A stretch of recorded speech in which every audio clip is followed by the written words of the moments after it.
जब आपकी लाइफ पूरी तरीके से बैड फेज़ में चल रही हो और आपको कुछ भी नहीं समझ में आ रहा हो कि अब आपको लाइफ में क्या करना है और उसी वक़्त एक नेचुरल इंडिकेशन हो और आपकी लाइफ पूरी तरीके से बदल जाए। Hi friends, I am your host mister Sunshine and once again we are going to start the next chapter dust of snow by Robert Frost. हमेशा की तरह हम बात करेंगे राइटर के बारे में सबसे पहले। तो हम राइटर में देखते हैं he is a famous American poet जो कि जाने जाते हैं अपने सिंपल लैंग्वेज और डीप मीनिंग के लिए, जिनका जन्म 1874 को यूएसए में हुआ था और डेथ हुई थी 1963 में। इन्होंने जितनी भी पोएम्स लिखी हैं, ये सारी की सारी पोएम्स नेचर और ह्यूमन इमोशंस पर बेस्ड हैं। इनके मेजर वर्क हैं the road not taken, stopping by woods, fire and ice. Stopping by woods की आपने वो लाइन तो जरूर सुनी होगी, the woods are lovely dark and deep but I have promises to keep, miles to go before I sleep, miles to go before I sleep. ये अपनी poems में सिंबोलिज्म और इमर्जरी का यूज़ काफ़ी ज़्यादा करते हैं। इन्हें 4 बार पुलित्ज़र प्राइज़ अवार्ड भी मिला हुआ है। पोएम के थीम की बात करें तो नेचर, लाइफ, चॉइसेस और होप की बात होती है। चैप्टर की थीम की बात करें तो चैप्टर की थीम में हमें दिखाया जाता है कि small natural movements can bring big emotional change and positivity in life. इसी तरीके से शॉर्ट समरी देखिए। शॉर्ट समरी में एक्सप्लेन किया जाता है, the poet was sad and depressed when a crow shook dust of snow from a hemlock tree on him. This small incident changed his mood completely.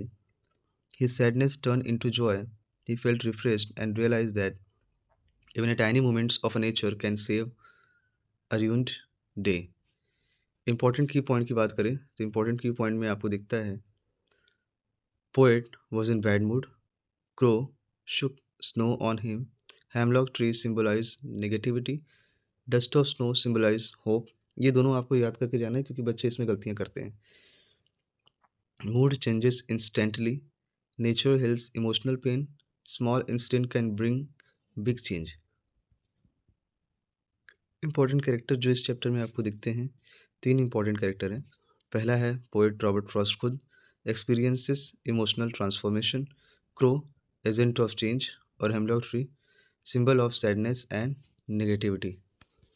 Poetic devices की बात करें full example, तो poetic devices में आप देखिएगा first rhyme scheme है way, day, crow, snow. Rhyming pattern क्या बनता है, ए बी ए बी।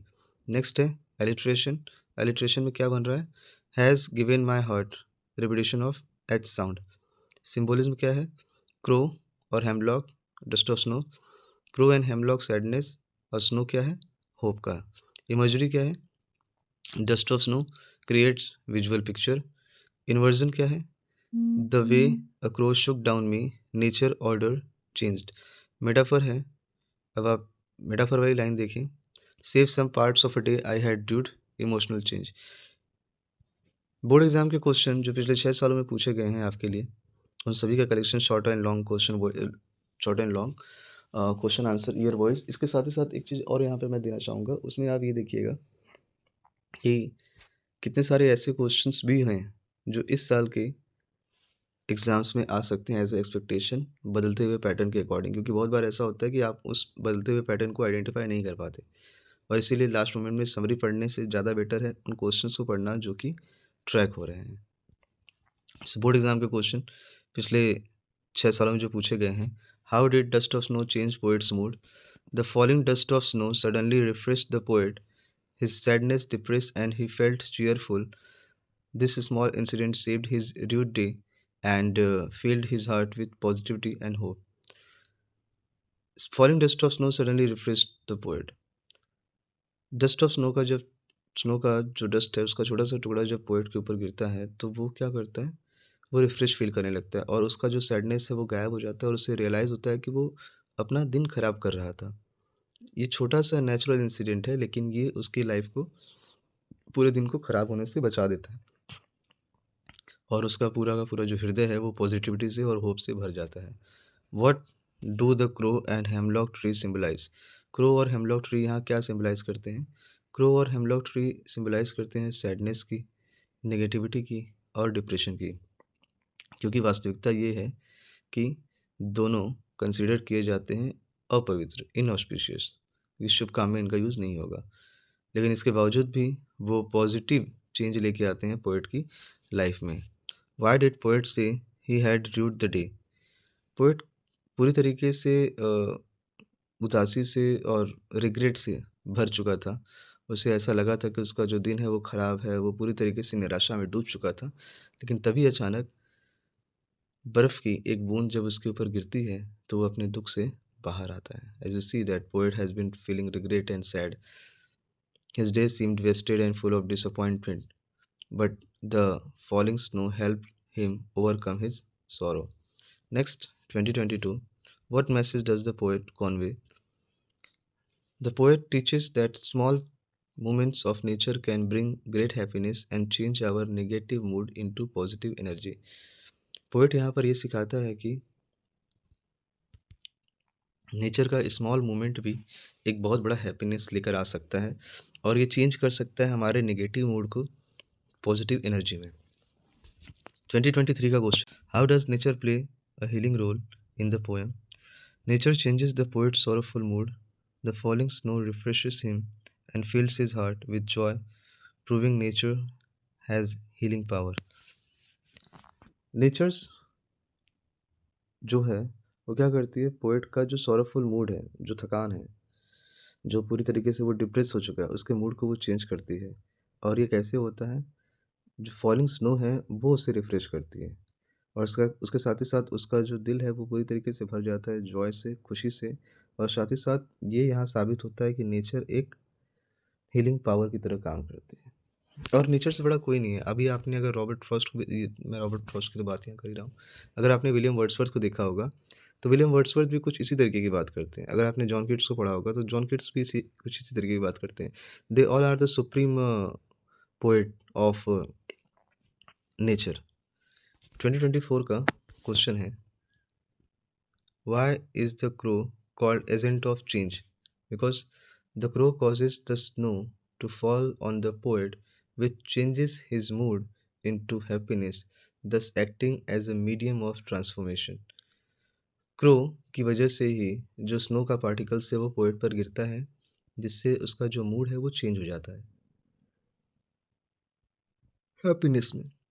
और इसीलिए यहाँ पर क्रो को as a medium of transformation दर्शाया गया है। लास्ट 6 सालों के जो बोर्ड एग्ज़ाम्स के क्वेश्चन हैं, अगर उसकी बात करें, तो यहाँ पर दिखाया गया है, describe how a simple incident brings a change big change in poets mood. तो आंसर है, poet was sad and depressed.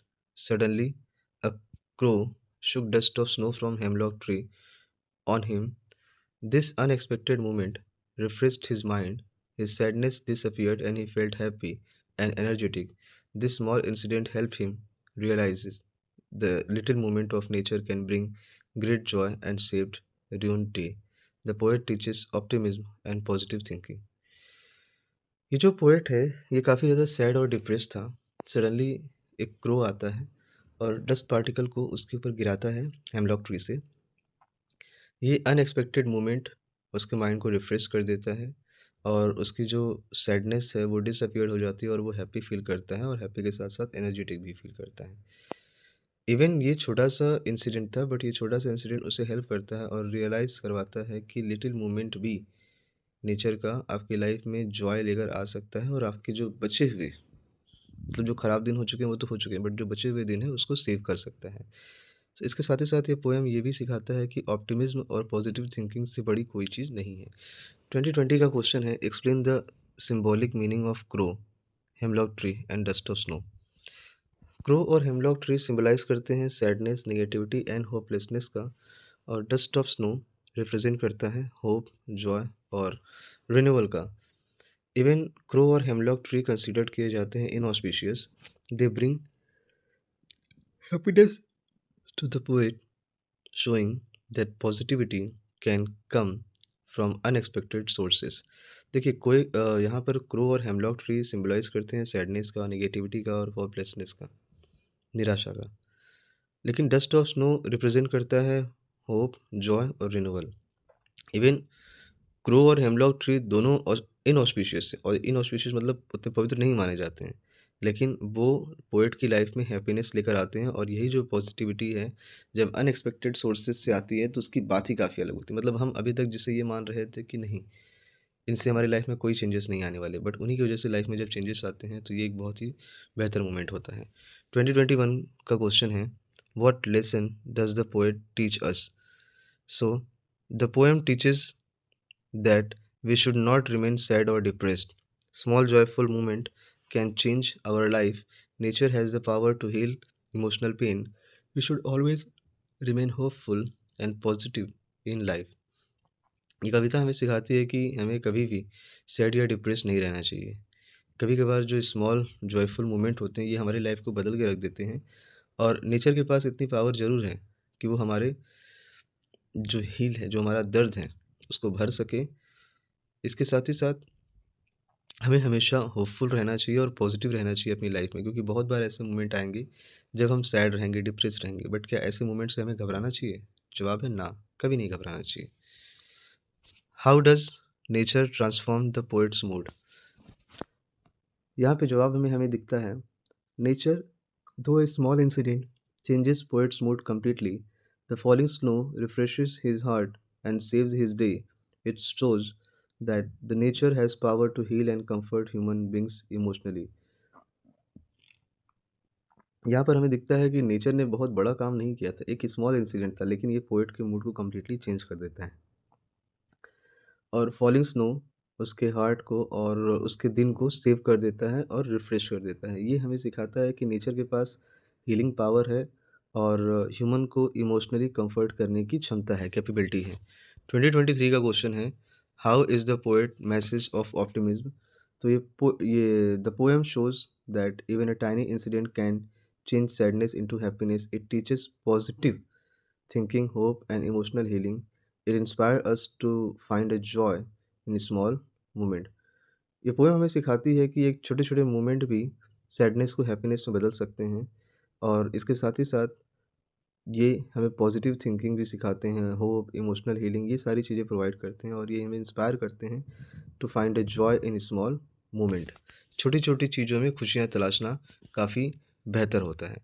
What is the title Dust of Snow appropriate? So, the title symbolizes a small moment can bring a emotional change. The falling dust of snow refreshes the poet and saves his ruined day.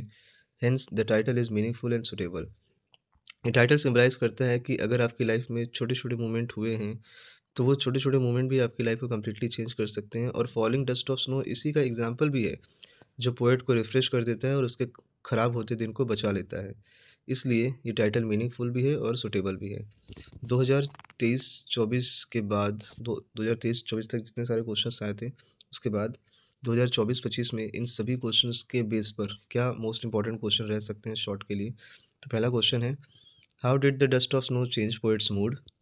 What message does the poem convey? Why does the poet choose a crow and a hemlock tree?